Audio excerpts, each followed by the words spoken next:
Kaisar Pedang Lin Bai. Bab 5741 Kakek Kirikawa kembali ke ibu kota kekaisaran. Patua Wuchuan telah kembali ke ibu kota. Lin Bai sedikit mengerutkan kening, wajahnya menunjukkan sedikit keheranan. Ia pertama kali mendengar nama Patua Wuchuan dari Ren Xin. Saat itu, Lin Bai sedang menyelidiki penyebab kematian pangeran pertama dan kedua dan kebetulan pergi ke Ren Xin untuk mengambil mutiara Dewa Laut dan penggaris pengukur. Saat itulah ia mengetahui tentang kesengsaraan iblis ilahi dari Ren Xin. Sayangnya, sebelum Ren Xin dapat memberitahu Lin Bai asal mula kesengsaraan iblis ilahi, ia diserang dan dibunuh oleh penjahat. Sebelum kematiannya, Ren Xin menyuruh Lin Bai untuk mencari Patua Wuchuan.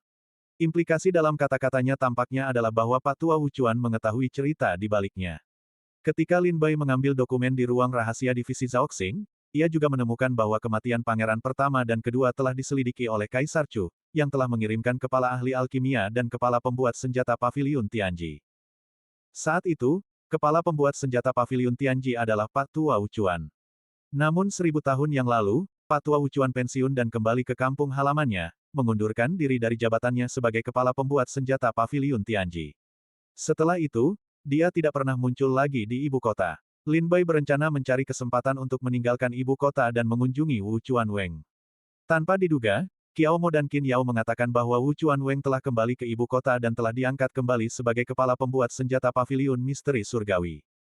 Hal ini membuat Lin Bai benar-benar bingung. Setelah kematian pangeran pertama, pangeran kedua, dan pangeran ke-12, Wu Chuanweng jelas mengetahui beberapa informasi rahasia. Itulah sebabnya dia merasa ibu kota adalah tempat yang penuh masalah dan mengundurkan diri dari jabatannya untuk kembali ke kampung halamannya. Sekarang pangeran ketiga dan pangeran Chen terlibat dalam perebutan kekuasaan yang sengit, kembalinya Wu Chuanweng ke ibu kota saat ini jelas bukan langkah yang bijak. Mengapa dia kembali? Inilah yang tidak bisa dipahami Lin Bai. Kapan Wu Chuanweng kembali? Tanya Lin Bai dengan penasaran. Qiao Mo berkata, kami sudah kembali beberapa waktu lalu, kami baru mengetahuinya sekitar 2 minggu yang lalu. Qin Yao berkata, Senior Wu Chuanweng tiba di ibu kota sekitar 20 hari yang lalu dan langsung pergi ke Paviliun Misteri Surgawi, mengumumkan pengangkatannya kembali sebagai kepala pembuat senjata. Pada saat itu, banyak keluarga dan tokoh berpengaruh dari dalam dan luar ibu kota datang mengunjunginya, berharap Senior Wu Chuanweng dapat membantu mereka memurnikan beberapa senjata. Setelah kembali ke Paviliun Misteri Surgawi, Wu Chuanweng menyambut tamu dari segala arah dengan senyuman, dan dia tidak pernah menolak siapapun yang memintanya untuk memurnikan senjata. Petik 2. Jadi setelah kembali ke Paviliun Misteri Surgawi, dia mengunci diri di ruang pemurnian senjata, memurnikan senjata sepanjang hari. Setelah mendengar ini, adik perempuan Qiao Mo dan saya kebetulan memiliki beberapa senjata yang perlu dimurnikan, jadi kami melakukan perjalanan khusus untuk mengunjunginya. Hanya setelah mendengar bahwa kami adalah murid Sekte Air Surgawi, Senior Wu Chuanweng setuju untuk memurnikannya untuk kami lagi. Qin Yao dan Qiao Mo menceritakan seluruh kisah itu kepada Lin Bai. Kedua wanita itu mengerutkan kening, mereka berdua dapat melihat bahwa Lin Bai tampak sangat tertarik pada Wu Chuanweng. Ada apa, kakak senior putra suci?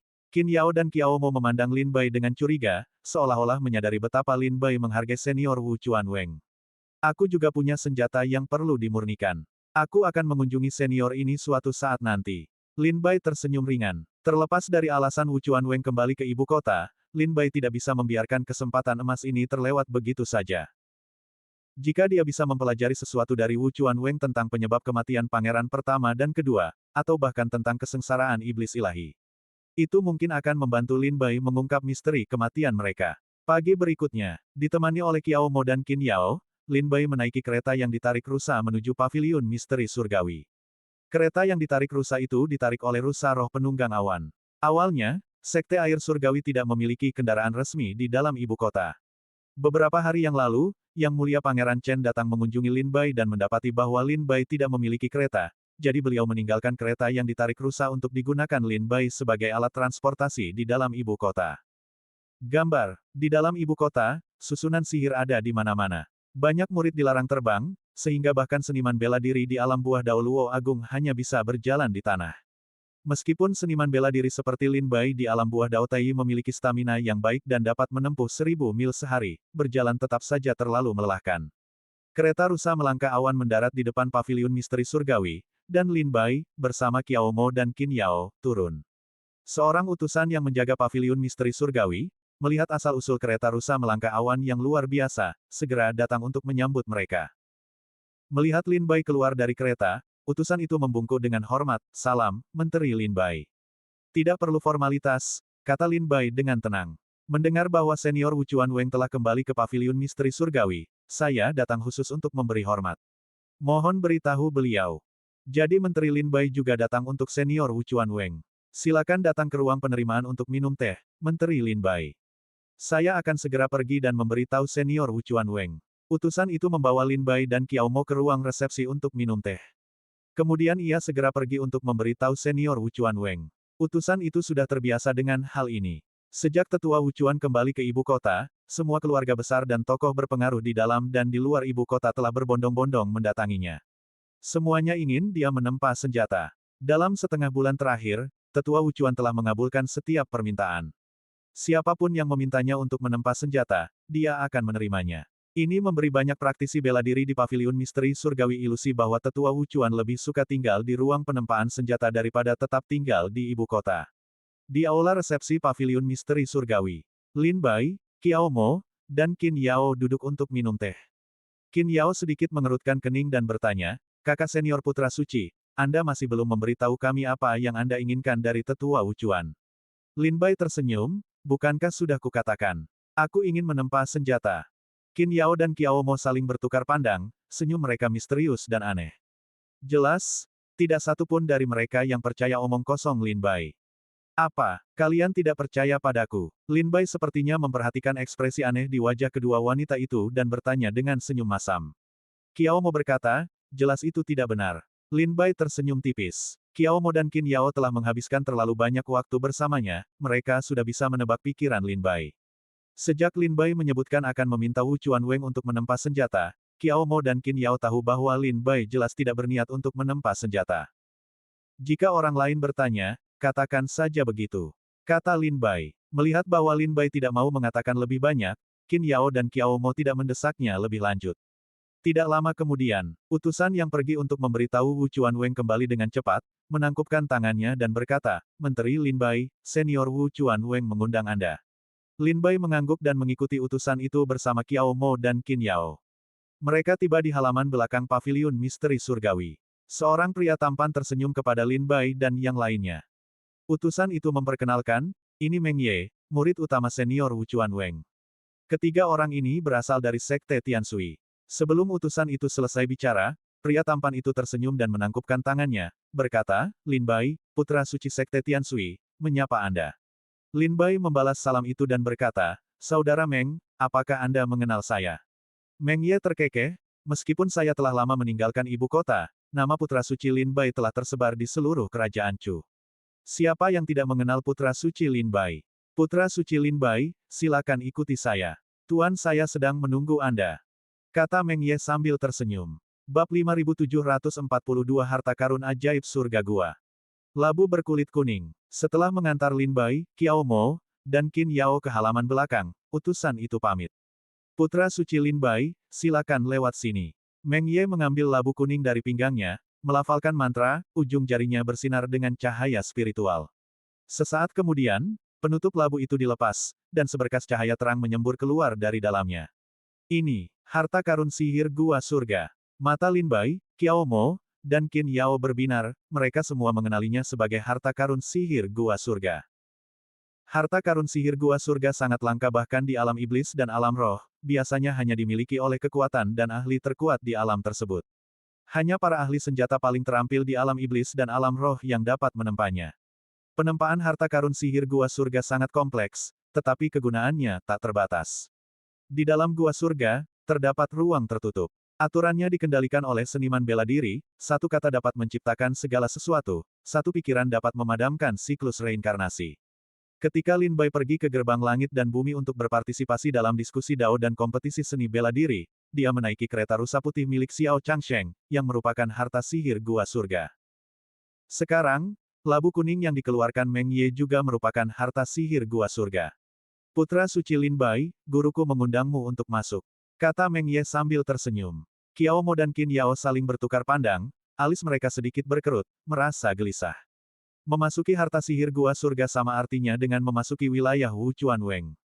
Jika seorang seniman bela diri tidak cukup kuat, mereka tidak akan bisa melarikan diri darinya. Dengan kata lain, begitu Lin Bai memasuki Labu Kuning, dia akan berada di bawah kendali Wu Chuanweng. Jika Wu Chuanweng ingin menyakiti Lin Bai, dia mungkin bahkan tidak memiliki kesempatan untuk melarikan diri. Senior Wu Chuanweng ada di sini. Lin Bai mengerutkan kening dan bertanya dengan bingung. Ini adalah harta karun magis yang dibuat sendiri oleh guruku, dan di dalamnya terdapat ruang pemurnian senjatanya. Putra suci Lin Bai, tenanglah. Begitu banyak orang melihatmu memasuki paviliun misteri surgawi untuk mengunjungi guruku. Bagaimana mungkin dia bisa mencelakaimu? Meng Ye sepertinya memahami kekhawatiran Lin Bai dan berkata sambil tersenyum. Lin Bai mengangguk, kata-kata Meng Ye masuk akal. Jika Wu Chuanweng ingin mencelakai Lin Bai, dia mungkin tidak perlu memasuki harta karun magis itu. Terlebih lagi, bahkan jika Wu Chuanweng berada di dalam, jika dia benar-benar berniat mencelakai Lin Bai yakin dia bisa melarikan diri. Kakak Kiao Mo, kakak Qin Yao, kalian bisa menungguku di luar. Putra suci, hati-hati. Setelah mengatakan ini, Lin Bai mendekati labu kuning itu, dan sebuah daya hisap keluar dari mulut botol, menarik Lin Bai ke dalam. Sosok Lin Bai dengan cepat menyusut, melesat ke dalam pancaran cahaya di mulut botol. Pancaran cahaya itu seperti lorong berkecepatan tinggi, dan Lin Bai melesat ke dalamnya. Hosya, kilatan cahaya putih, dan Lin Bai merasa dirinya terjun bebas dari udara. Ia segera menstabilkan diri dan melihat sekeliling, mendapati dirinya berada di hamparan awan yang luas. Di bawah kakinya terbentang deretan gunung berapi yang tak berujung. Benar, bukan hanya satu gunung berapi, tetapi seluruh kompleks gunung berapi. Ada 99 gunung berapi di tanah, menyemburkan lava yang memscorching, asap hitam mengepul naik dari kawahnya. Panas yang menyengat dan menyesakkan memenuhi udara. A-klanga A, A-klanga A, A-klanga A. Tepat saat itu, dentingan logam yang ditempa bergema di udara. Lin Bai melihat lebih dekat dan melihat bahwa di tengah-tengah 99 gunung berapi itu terdapat kolam air hijau zamrud. Di samping kolam itu berdiri beberapa gubuk beratap jerami. Dentingan logam itu berasal dari gubuk-gubuk tersebut. Lin Bai perlahan turun dari langit ke kolam, berdiri dengan tangan di belakang punggungnya, menatap air yang tenang. Di dalam harta karun magis guanya, terdapat dunia tersendiri. Namun, tidak ada hukum yang mengatur kehidupan di dalamnya, sehingga tidak ada makhluk hidup yang dapat lahir di sana. Hanya ketika pemilik harta karun magis membawa makhluk hidup dari dunia luar ke dalamnya barulah mereka dapat bertahan hidup di sana. Gambar. Jadi kolam di hadapannya benar-benar tenang. Sangat tenang, seperti kolam yang stagnan, tanpa ikan atau udang. Klang, klang. Lin Bai berdiri di samping kolam, tidak berbicara atau mengganggu pekerjaan pandai besi Wu Chuanweng. Dia menunggu dengan tenang selama sekitar 1 jam sebelum dentingan palu akhirnya berhenti, dan seorang lelaki tua bertelanjang dada mendorong pintu dan keluar dari gubuk beratap jerami. Lin Bai menoleh untuk melihat pria ini, yang luar biasa tinggi dan kuat, lebih dari 2 meter tingginya, dengan bahu lebar dan pinggang tebal, memancarkan kekuatan liar. Meskipun rambutnya putih dan janggutnya dikepang hingga ke dada, dia masih sangat kuat, matanya berkilauan dengan cahaya tajam. Lin Bai mengira Wu Chuanweng adalah seorang lelaki tua bungkuk, tetapi dia memang seorang lelaki tua, namun begitu bersemangat dan tegap. Dia keluar dari ambang pintu, basah kuyup oleh keringat, memegang palu yang ditempa dari besi ilahi yang tidak diketahui. Mata Lin Bai menyipit, dia merasakan kekuatan penghancur yang terpancar dari palu besi itu. Senjata ilahi Tai. Pikiran Lin Bai berputar. Palu yang digunakan Wu Chuanweng untuk menempa besi ternyata adalah senjata ilahi Tai. Putra suci Lin Bai, aku sudah lama mengagumi namamu, suatu kehormatan akhirnya bisa bertemu denganmu hari ini. Wu Chuanweng memegang palu itu, matanya yang cekung menyala dengan niat membunuh yang intens. Anda pasti senior Wu Chuanweng. Aku juga sudah lama mengagumi namamu. Lin Bai membungkuk hormat dan berkata sambil tersenyum. Wu Chuanweng mendengus dingin, membawa palu itu ke kolam, tempat dia berjongkok untuk mencuci tangannya. Lin Bai sedikit mengerutkan kening, Wu Chuanweng sepertinya menyimpan permusuhan terhadapnya. Dia merasa tidak senang saat melihat Lin Bai. Lin Bai tidak mengerti mengapa Wu Chuanweng, yang belum pernah dia temui, menyimpan permusuhan yang begitu dalam terhadapnya. Sage Lin Bai, Anda tidak datang ke sini hari ini hanya untuk meminta saya menempa senjata untuk Anda, bukan? Lagi pula, penggaris pengukur dan mutiara dewa lautmu baru saja ditempa, dan pedang iblis di tanganmu adalah salah satu senjata ilahi teratas di alam iblis dan alam roh. Tidak perlu memurnikannya lagi. Wu Chuanweng berkata dingin sambil mencuci tangannya. Lin Bai terceai. Wu Chuanweng benar-benar tahu tentang mutiara dewa laut dan penggaris pengukur. Bukankah seharusnya hanya Ren Xin yang tahu tentang ini? Lin Bai mengerti betul bahwa Wu Chuanweng telah menebak niatnya. Karena itu, junior ini tidak akan bertele-tele. Apakah senior mengenal senior Rensin? Lin Bai bertanya langsung kepada Wu Chuanweng. Dia mati, bukankah itu semua berkatmu? Tubuh Wu Chuanweng menegang sesaat. Dia tiba-tiba menoleh, matanya berkilat dengan niat membunuh yang intens. Otot-ototnya seperti naga yang melingkar dan harimau yang berjongkok, memancarkan kekuatan liar. Saat dia menatap Lin Bai, tangannya tanpa sadar mengencangkan cengkeramannya pada palu. Kekuatan dahsyat senjata ilahi Tai segera menyelimuti ruang tersebut. Berani-beraninya kau mencariku. Wu Chuanweng juga seorang seniman bela diri tingkat rendah di alam buah Dao Tai, dan dia memiliki senjata ilahi Tai yang lengkap, kekuatan keseluruhannya mungkin sebanding dengan Lin Bai. Wu Chuanweng menggenggam palunya erat-erat, menatap Lin Bai dengan ganas. Dia memancarkan aura yang luar biasa, menatap Lin Bai seperti dewa yang turun ke bumi. Menghadapi Wu Chuanweng yang ganas, ekspresi Lin Bai tetap tenang. Heh, senior Wu Chuanweng, kau kembali ke ibu kota, bukankah itu untuk menungguku mencarimu? Kalau tidak, apa yang kau lakukan di sini? Lin Bai mengangkat alisnya, senyum tersungging di bibirnya. Wajah Wu Chuanweng dipenuhi permusuhan, tinjunya mencengkeram palu begitu erat hingga retak. Setelah beberapa saat, dia mendesah pelan, seluruh tubuhnya mengempis seperti balon yang bocor, dan palu itu jatuh dengan berat ke tanah. Bab 5743 Patua Kirikawa. Wu Chuanweng melonggarkan cengkeramannya, dan palu besi itu jatuh ke tanah dengan bunyi tumpul. Dia duduk dengan lesu di tepi kolam, menghela napas dan tampak benar-benar tak berdaya. Lin Bai jelas telah melihat tujuan Wu Chuanweng kembali ke ibu kota, yang menyebabkannya melepaskan topeng ketangguhannya. Kembali ke ibu kota bukanlah keinginanku. Wu Chuanweng menghela napas, menggelengkan kepalanya. Lalu mengapa kau kembali, senior? Tanya Lin Bai, bingung. Wu Chuanweng telah memutuskan untuk meninggalkan ibu kota, bahkan rela melepaskan jabatannya sebagai kepala pemurni paviliun misteri surgawi. Mengapa dia kembali? Jabatan kepala pemurni paviliun misteri surgawi bukanlah jabatan biasa. Di istana kerajaan Chu, kepala pemurni setara dengan pejabat peringkat kedua. Mereka melayani keluarga kerajaan dan sangat disukai oleh mereka. Tidak berlebihan untuk mengatakan bahwa, hampir setengah dari senjata ilahi dan artefak kuat di keluarga kerajaan Chu saat ini ditempa dan diperbaiki oleh Wu Chuanweng. Misalnya, senjata ilahi tingkat tinggi seperti senjata ilahi Tai, senjata ilahi Daluo, dan senjata ilahi Hunyuan adalah harta karun yang hanya dapat diakses oleh ahli senjata utama seperti Wu Chuanweng.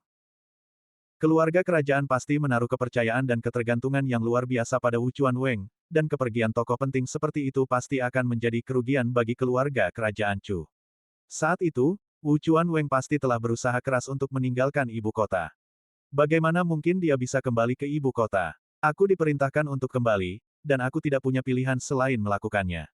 Wu Chuanweng menggelengkan kepalanya, matanya menunjukkan tekad. Sebuah dekrit kekaisaran. Setelah mendengar kata ini, Lin Bai langsung mengerti. Di seluruh ibu kota Chu, hanya Kaisar Chu di istana yang memiliki wewenang untuk mengeluarkan dekrit yang dapat menggerakkan seseorang seperti Wu Chuanweng. Tanyakan apapun yang ingin kau ketahui. Wu Chuanweng menghela napas pelan dan berkata. Lin Bai berkata, ketika Kaisar Chu memanggilmu kembali, bukankah dia menanyakan hal-hal ini kepadamu? Wu Chuanweng terkekeh, menoleh ke arah Lin Bai, dan berkata sambil tertawa kecil, meskipun bakat bela diri putra suci Lin Bai tak tertandingi, kau tampaknya agak tidak cakap dalam manuver politik. Lin Bai sedikit mengerutkan kening, bingung. Wu Chuanweng mendesah pelan, bahkan jika Kaisar Chu tahu, apa yang bisa dia lakukan? Apa yang kau inginkan dari Kaisar Chu? Apakah dia berencana untuk membawa semua yang bersalah ke pengadilan? Lin Bai membalas, bukankah itu?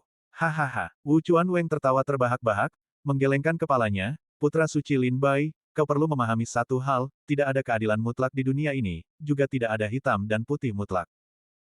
Keluarga kerajaan Chu tidak peduli dengan apa yang disebut keadilan, juga tidak peduli dengan apa yang disebut baik dan jahat. Mereka hanya peduli pada satu hal, kemenangan dan kekalahan. Pemenang adalah raja, yang kalah adalah bandit. Hanya itu. Kata-kata Wu Chuanweng mengungkapkan kegelapan di dalam keluarga kerajaan Chu. Tidak ada benar atau salah, tidak ada keadilan, hanya kemenangan dan kekalahan, hanya keberhasilan dan kegagalan. Pemenang adalah raja, yang kalah dikubur sebagai bandit. Patua Wu Chuan menghela napas pelan, yang mati tetap mati. Bahkan jika keadilan ditegakkan, itu hanya sandiwara. Yang mati tidak dapat dihidupkan kembali. Apakah kau tahu apa yang paling penting bagi keluarga kerajaan? Apakah itu pasukan yang sangat kuat yang mampu menaklukkan semua alam? Atau memiliki pemimpin yang tak tertandingi yang mengawasi mereka? Bukan keduanya. Bagi keluarga kerajaan, hal yang paling penting adalah hak warisan. Lin Bai duduk diam di samping Pak Tua Wuchuan, mendengarkannya, seolah memahami sesuatu. Namun, tampaknya dia juga tidak mengerti apapun. Lin Bai berkata, jadi meskipun Kaisar Chu mencurigai bahwa pangeran pertama, pangeran kedua, dan bahkan pangeran ke-12 telah meninggal secara tidak adil, dia tidak mau menyelidiki masalah itu. Gambar A seperti kata senior, yang mati sudah mati. Sekalipun keadilan ditegakkan, mereka tidak bisa dihidupkan kembali. Lalu, mengapa tidak menutup mata dan membiarkan masalah ini berlalu begitu saja? Keluarga kerajaan menghargai garis keturunannya, dan hanya ada segelintir pangeran yang luar biasa. Jika pangeran terakhir yang tersisa dibunuh karena masalah ini, maka kerajaan Chu tidak akan memiliki penerus. Benarkah begitu? Lin Bai bertanya kepada Wu Chuanweng sambil tersenyum. Wu Chuanweng menyeringai, menggelengkan kepalanya, dan tidak berkata apa-apa lagi. Lin Bai bertanya, jadi, ketika kau melihat petunjuk dalam masalah ini saat itu, apakah kau melaporkannya kepada Kaisar Chu? Wu Chuanweng menggelengkan kepalanya dan berkata, tidak. Lin Bai bertanya, mengapa? Wu Chuanweng tersenyum dan berkata, karena aku tahu kekejaman keluarga kerajaan. Aku telah berkultivasi selama 11.000 tahun, dan melayani keluarga kerajaan selama 10.000 tahun. Aku lebih memahami keluarga kerajaan Chu saat ini daripada kau, dan aku lebih memahami Kaisar Chu saat ini daripada kau. Kaisar Chu saat ini adalah penguasa yang berpandangan jauh dan sangat licik. Dia sering melakukan hal-hal luar biasa demi kebaikan bersama. Inilah sebabnya Yang Mulia Pangeran Chen tiba-tiba diturunkan pangkatnya dan dipaksa meninggalkan ibu kota. Inilah juga sebabnya Putri Cusi pergi ke Sekte Tianshui dan menjadi pemimpin sektenya. Inilah juga sebabnya Pangeran ke-8. Menyebutkan Pangeran ke-8, Wu Chuanweng menggelengkan kepalanya dan tidak melanjutkan. Saat itu, saya menilai bahwa bahkan jika saya melaporkan masalah ini kepada Kaisar Chu, dia tidak akan menyelidikinya, sebaliknya, itu hanya akan membawa kematian bagi saya. Kaisar Chu melihat tipu daya itu, dia tahu saya mengetahui beberapa informasi rahasia. Jadi ketika saya meminta izin kepada Kaisar Chu, dia melepaskan saya hampir tanpa ragu-ragu. Pak Tua Wuchuan perlahan menceritakan kembali peristiwa 1000 tahun yang lalu. Lin Bai perlahan memahami apa yang telah terjadi. Kematian pangeran tertua adalah penyebabnya. Kematian pangeran kedua membangkitkan kecurigaan Kaisar Chu. Kemudian, pangeran ke-12 diketahui telah menyusup ke istana dan berselingkuh dengan selir, ia meninggal secara tragis di penjara. Meskipun Kaisar Chu melihat beberapa hal yang mencurigakan, seperti yang dikatakan Pak Tua Wuchuan, bahkan jika Kaisar Chu memerintahkan penyelidikan, apa bedanya? Bahkan jika pelaku sebenarnya ditemukan, apakah mereka semua akan dibunuh? Yang mati tetap mati, memberitahu mereka kebenaran tidak akan menghidupkan mereka kembali. Oleh karena itu, setelah kematian Pangeran ke-12, Kaisar Chu, karena berbagai alasan, menurunkan pangkat Pangeran Chen dari ibu kota, memaksa Pangeran ke-8 untuk meninggalkan istana, dan bahkan mengirim putri ke-19 ke Sekte Tianshui. Yang Mulia Pangeran Chen tampaknya telah diturunkan pangkatnya, tetapi sebenarnya, itu adalah cara Kaisar Chu untuk melindunginya. Jika memang begitu, penurunan pangkat Yang Mulia Pangeran Chen dari ibu kota adalah cara Kaisar Chu untuk melindunginya. Kalau begitu, Yang Mulia Pangeran Chen, setelah meninggalkan ibu kota, kemungkinan besar tidak hanya tinggal di wilayah kekuasaannya. Senior Wu Chuanweng juga mengatakan, Kaisar Chu adalah orang yang berpandangan jauh, dia sering bertahan demi kebaikan yang lebih besar. Jadi, penurunan pangkat Yang Mulia Pangeran Chen dari ibu kota bukanlah hal yang mudah. Lin Bai samar-samar menduga bahwa Kaisar Chu mungkin memiliki beberapa kesepakatan rahasia dengan Yang Mulia Pangeran Chen agar dia meninggalkan ibu kota. Lin Bai bertanya, Senior, apakah Anda mengenal Yang Mulia Pangeran Chen? Wu Chuanweng terkekeh dan berkata, Yang Mulia Kaisar Chu memiliki banyak pangeran, tetapi hanya 6 yang benar-benar luar biasa, Pangeran pertama, Pangeran kedua, Pangeran ketiga, Pangeran ke-7, Pangeran ke-8, dan Pangeran ke-12. Dulu, ketika Yang Mulia Pangeran Chen masih menjadi Pangeran ke-7, dia dianggap sangat berbakat di ibu kota, bagaimana mungkin saya tidak mengenalnya. Bab 5744 Kisah-kisah lama. Wu Chuanweng, seorang kultivator di alam buah Dao Tai, telah berkultivasi selama 11.000 tahun. Seperti yang dia katakan, seluruh hidupnya telah didedikasikan untuk melayani keluarga kerajaan Chu. Dia bergabung dengan Paviliun Tianji sebagai pembuat senjata di usia muda. Pada saat itu, Pangeran Chu Liang, yang belum menjadi Kaisar Chu, sering mengunjungi paviliun untuk meminta Wu Chuanweng menempa harta karun. Seiring waktu, keduanya menjadi akrab. Kemudian, sebelum ulang tahun ke-10.000 Kaisar Chu, kelima pangeran bertarung sengit memperebutkan tahta. Akhirnya, Pangeran Chu Liang, yang belum menjadi Kaisar Chu, dengan bantuan Xiao Changsheng dan sekelompok tokoh berpengaruh, mengalahkan keempat pangeran lainnya dan menjadi putra mahkota. Pada ulang tahun ke-10.000 Kaisar Chu yang tua mengumumkan bahwa Chu Liang akan menggantikannya sebagai Kaisar Chu. Dengan demikian, dinasti Chu berubah, dan Chu Liang menjadi kaisar. Setelah menjadi kaisar, dia berulang kali berterima kasih kepada Wu Chuanweng karena telah menempa senjata untuknya.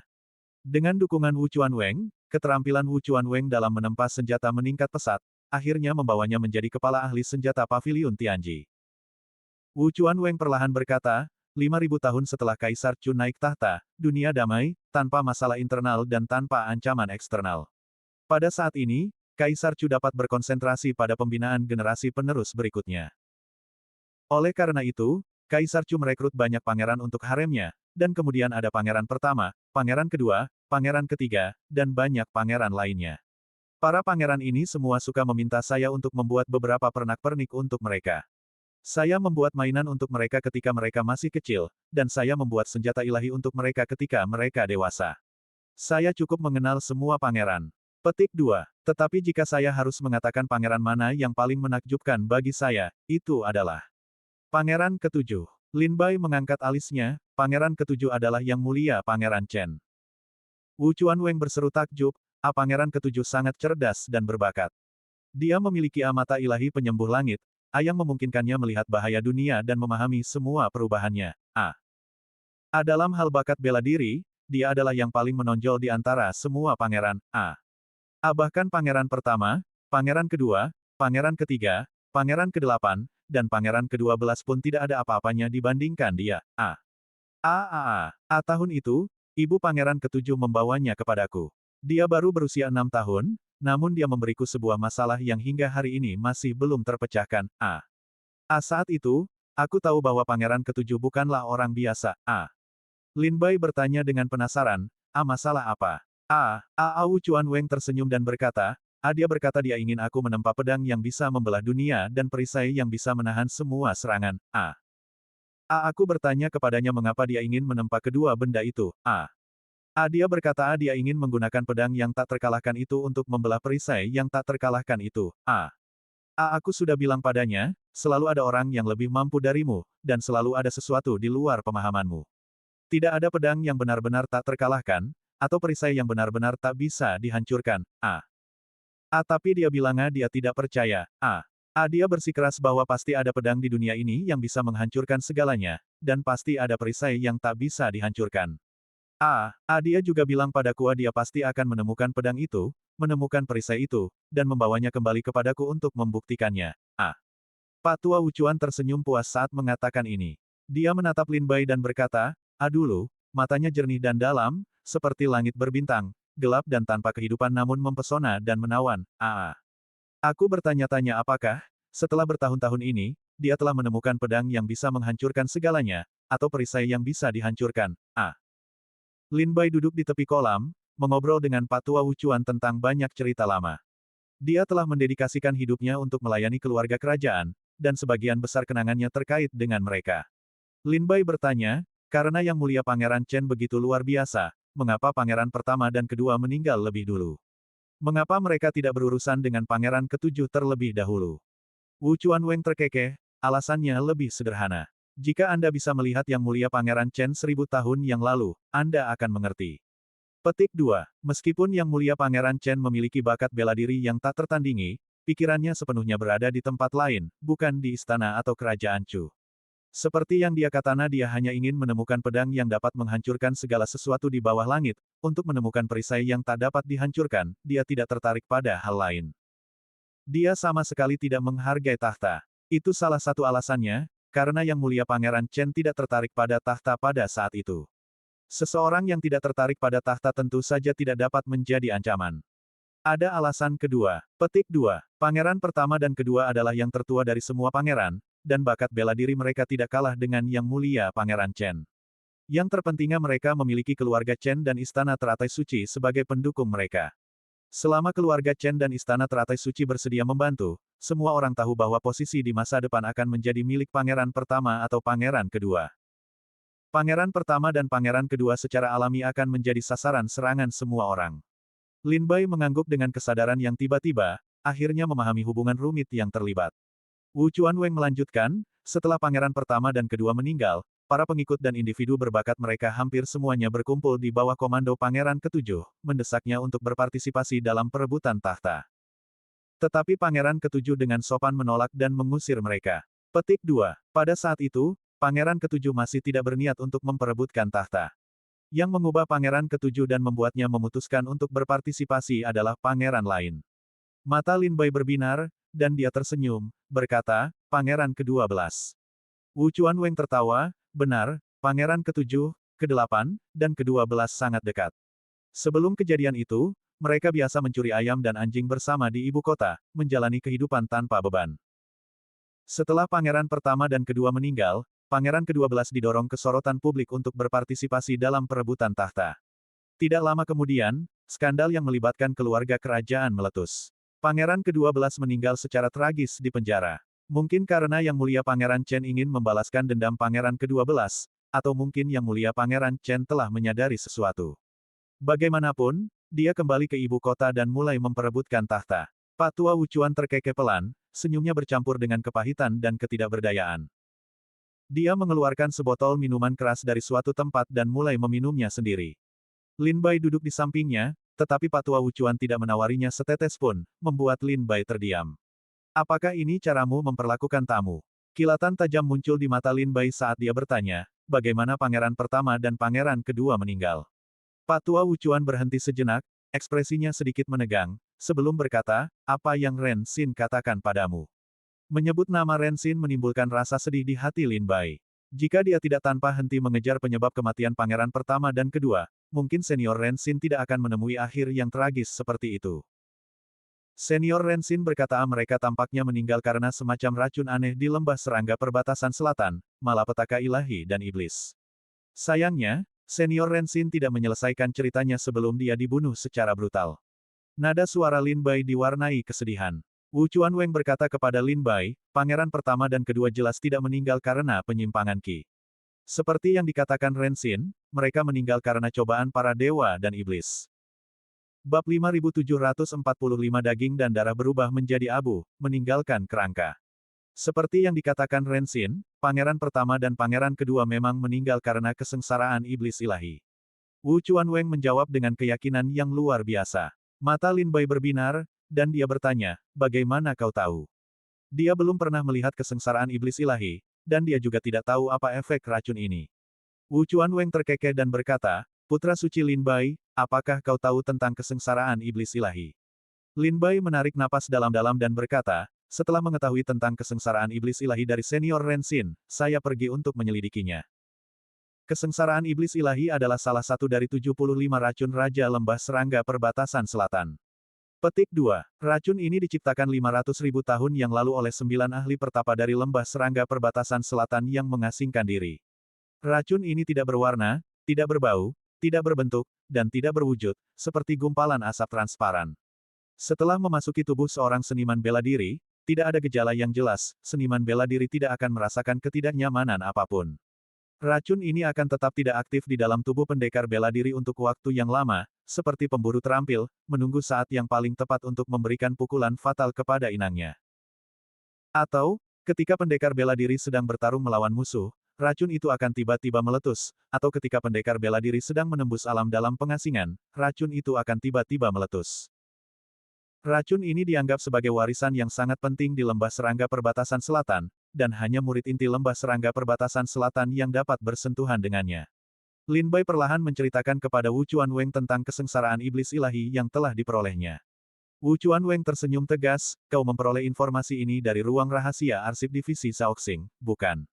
Lin Bai mengangguk, tapi aku sangat penasaran, apa sebenarnya yang terjadi ketika kau, senior, diperintahkan oleh Kaisar Chu untuk membantu menyelidiki kematian putra mahkota pertama dan kedua. Rahasia apa yang kau ungkap? Mata Wu Chuanweng menyimpan sedikit kenangan. Dia menarik napas dalam-dalam dan perlahan mulai berbicara. Saat itu, setelah kematian misterius pangeran pertama di ruang rahasia, saya diperintahkan oleh Kaisar Chu untuk pergi ke Istana Pangeran Pertama untuk memeriksa integritas susunan sihir. Kediaman dan ruang rahasia berbagai pangeran di ibu kota semuanya dibuat oleh para ahli senjata dari Paviliun Tianji. Setiap batu, setiap fondasi, mengandung kekuatan susunan sihir. Untuk memasuki ruang rahasia, seseorang harus menghancurkan susunan sihir. Saya diperintahkan untuk memeriksa susunan sihir di dalam dan di luar kediaman Pangeran Pertama, tetapi saya tidak menemukan satu pun kekurangan.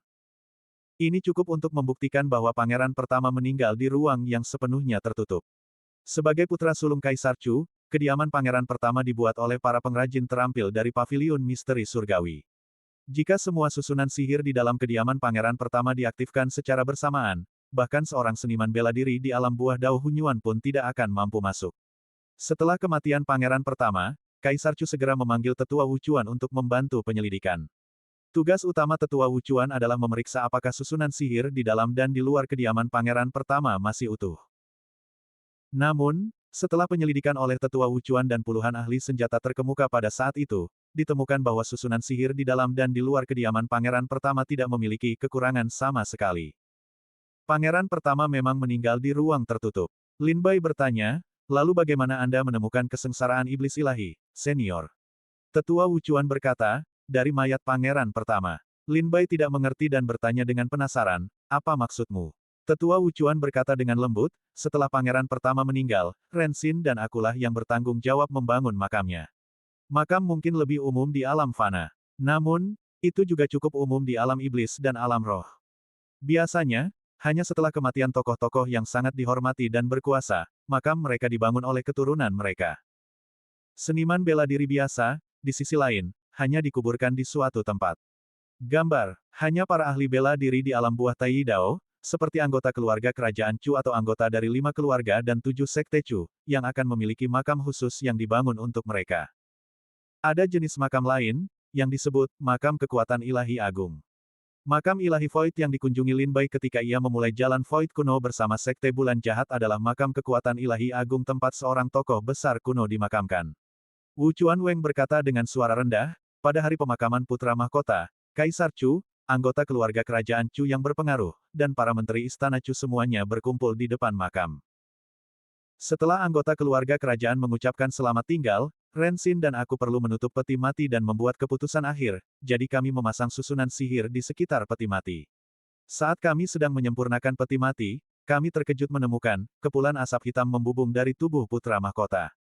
Ketika kami melihat lebih dekat, daging dan darah putra mahkota membusuk dengan kecepatan yang terlihat, berubah menjadi abu dan menghilang ke dalam peti mati. Di dalam peti mati, hanya tersisa kerangka hitam pekat. Saat itu, Ren Xin dan aku menyadari bahwa putra mahkota pasti meninggal karena racun mematikan. Petik 2 petik 2. Kau tahu, setelah putra mahkota meninggal, untuk memastikan. Wu Chuanweng perlahan menceritakan, dan Lin Bai akhirnya mengerti seluk-beluk masalah tersebut. Lin Bai mengerutkan kening dan bertanya, kapan putra mahkota akan dimakamkan?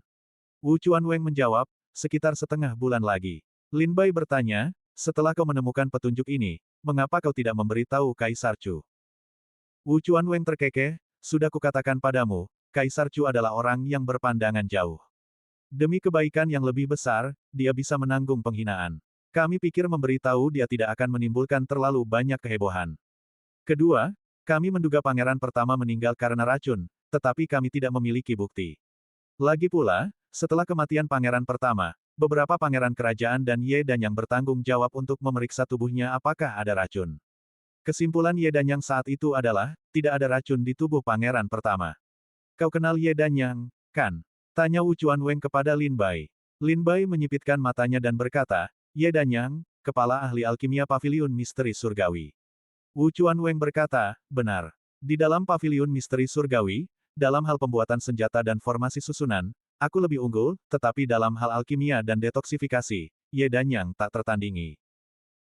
Karena dia sendiri mengatakan bahwa tubuh Pangeran Pertama tidak diracuni, dan kita hanya mengandalkan tebakan kita sendiri, aku khawatir Kaisar Chu tidak akan mempercayai kita. Jadi, kami mengubur masalah ini di dalam hati kami, menutup peti mati Pangeran Pertama, memasang susunan sihir, mengaktifkan mekanisme mausolem, lalu berbalik dan pergi. Lin Bai bertanya, lalu kalian kembali dan menyelidiki masalah ini. Wu Chuanweng menggelengkan kepalanya dan berkata, tidak, kami tidak menyelidiki. Kami hanya berpura-pura bahwa masalah ini tidak pernah terjadi. Karena kami tidak dapat menentukan apakah kami salah atau tidak, kami tidak menganggapnya serius. Sampai, kematian pangeran kedua. Lin Bai menarik napas dalam-dalam, ekspresinya perlahan menjadi serius. Wu Chuanweng berkata, penyebab kematian pangeran kedua dan pangeran pertama sangat mirip, yang cukup membingungkan, namun, Kaisar Chu mengirimkan para pangeran dari keluarga kerajaan, bersama dengan divisi Zhaoxing dan Paviliun Tianji, untuk melakukan penyelidikan bersama, tetapi tetap saja, tidak ada cara untuk memverifikasi kebenarannya. Jadi, Ren Xin dan aku membangun mausolem untuk pangeran kedua. Coba tebak apa yang terjadi. Wu Chuanweng terdiam sejenak, lalu bertanya kepada Lin Bai sambil tersenyum, sengaja menciptakan ketegangan. Lin Bai berkata, saat kau menutup peti mati pangeran kedua, kau menemukan bahwa tubuhnya persis sama dengan pangeran pertama. Daging dan darahnya telah berubah menjadi abu, hanya menyisakan kerangka hitam.